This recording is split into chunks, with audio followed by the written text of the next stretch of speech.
great confidence in our caucus, I will not seek re-election to Democratic leadership in the next Congress. For me, the hours come for a new generation to lead the Democratic caucus. There it is. Nancy Pelosi, who put her stamp on Washington as a progressive policymaker who also mastered pragmatic politics and became the first woman speaker in American history, formally stepping down from leadership and on her own terms. It's a long road and a rise from back in 1987 when she first won a San Francisco seat in a special election. I thank my colleague for calling this special order and giving me the opportunity to speak on the House of Representatives about an issue of concern to the people of my district and the people throughout the world who care about human rights. The Speaker has played a big role in American life. Meanwhile, a longtime ally, President Biden, dubbed her the most consequential speaker in history, as do many who've worked with her.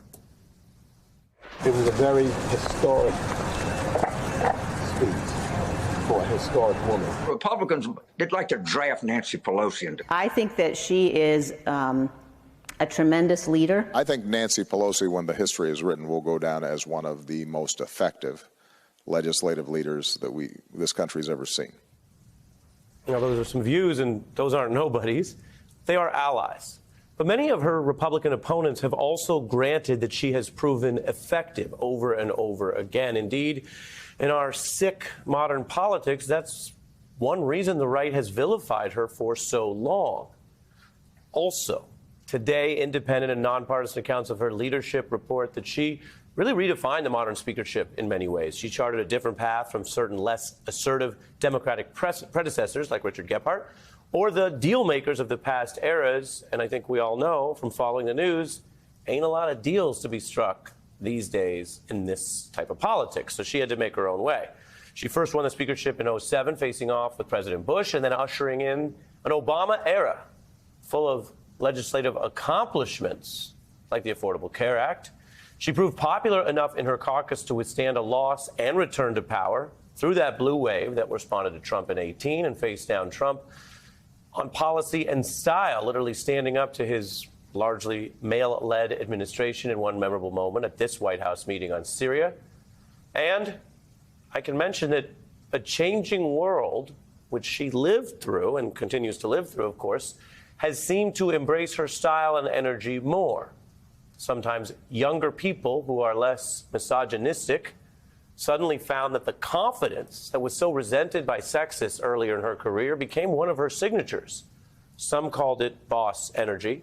She certainly used that as someone who came up long before the internet to make moments where she seemed aware of not only TV media, but the internet, the viral moments, the clapback at Trump's State of the Union.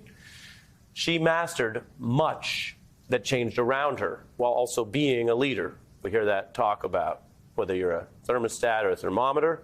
Well, too much of one or the other doesn't work to try to run a large, diverse caucus in either House of Congress. She seemed to excel by knowing when to do either.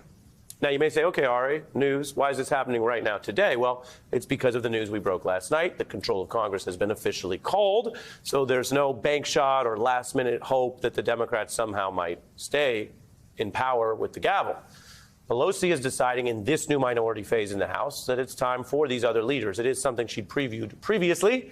And while, as I mentioned in our coverage last night, a loss is a loss for Democrats. They lose the Speaker, they lose the subpoena power, they lose the committees. Pelosi did lead the party even this cycle to hold far more seats than most D.C. pundits thought possible.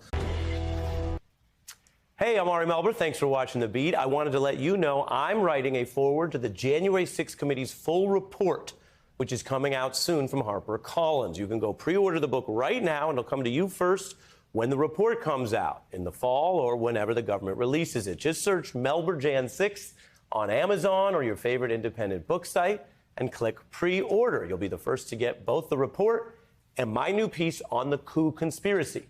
You can also go to melberbook.com and order it there.